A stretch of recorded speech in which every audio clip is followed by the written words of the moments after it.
ہمارے ساتھ کیا ہوا کہ یہاں پر جو جہاد کی بات کرتا وہ مولوی اگلے دن غائب ہے. آپ کو مسجد کے ممبر پہ نماز کا درس دیا جائے گا, روزے کا درس دیا جائے گا, حج کا درس دیا جائے گا, زکوٰۃ کا درس دیا جائے گا, اور جب کہا جائے گا کہ جناب بہنوں کے ساتھ زیادتیاں ہو رہی ہیں تو آپ کہیں گے ہم دعائیں کریں گے نا جناب. وہاں کہا جاتا ہے جناب زیادتی ہو رہی ہے, قوم کی بیٹی کو اٹھا کے لے گئے امریکہ والے, جی ہماری دعائیں آپ کے ساتھ ہیں. چلو میری دعائیں ان کے ساتھ ہیں, مولانا صاحب کی دعائیں ان کے ساتھ ہیں, وزیر اعظم کی بھی جب صرف دعائیں ساتھ ہیں تو بھائی جان پھر آپ کے وزیر اعظم اور ہم میں فرق کیا ہوا؟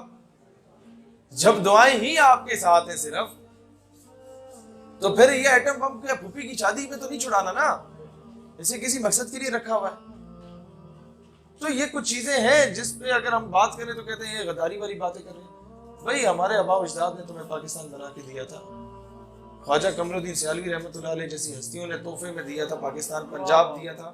امیر ملت پیر جماعت علی شاہ رحمۃ اللہ علیہ جیسی ہستیوں نے پنجاب دیا تھا. پیر صاحب پگاڑا نے آپ کو سندھ دیا تھا. پیر آف مانکی نے اس وقت جب ایک تحریک چل پڑی تھی نہرو کے حق میں, تب پیر آف مانکی نے اس سے اگینسٹ کھڑے ہو کے قائد اعظم کا ساتھ دیا تھا. بڑا مشکل وقت ہوتا تھا.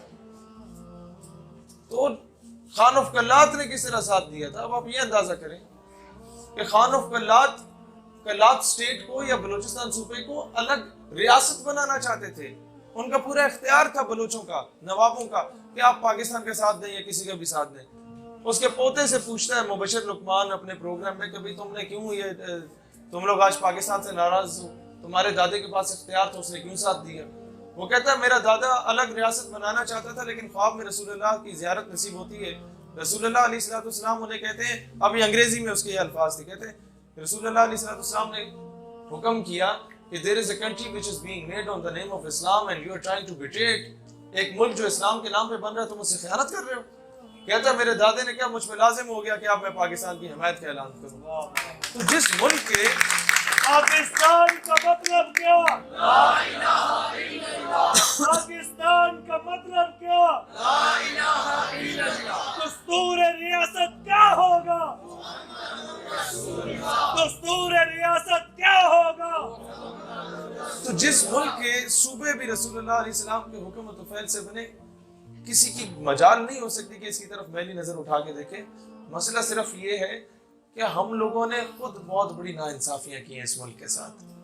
ہم لوگوں نے سب سے بڑا ظلم قائد اعظم کو شہید کر کے کیا. اب آپ بولیں گے ہیں وہ شہید ہو گئے. جو ایمبولینس آپ نے انہیں دی تھی نا, وہ کبھی اپنے آباء و اجداد سے پوچھئے گا وہ کتنی خوبصورت ایمبولینس تھی. پھر محترمہ فاطمہ جناح کے ساتھ ہم نے کیا کچھ نہیں کیا. غدار ملت کا لقب دیا گیا تھا محترمہ فاطمہ جناح کو. آپ میں سے کتنے لوگوں کو یہ بات پتا ہے؟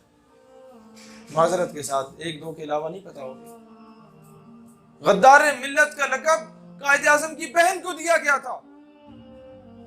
آپ کی سابق گورنمنٹ کا ایک سٹنگ منسٹر کا والد تھا جس نے محترمہ کا انتخابی نشان لالٹین ہوتا تھا, اور اس نے ایک کتیا کے گلے میں لالٹین ڈال کے اسے کراچی کی سڑکوں پہ گھسیٹا تھا اور محترمہ سے تشبیہ دی تھی.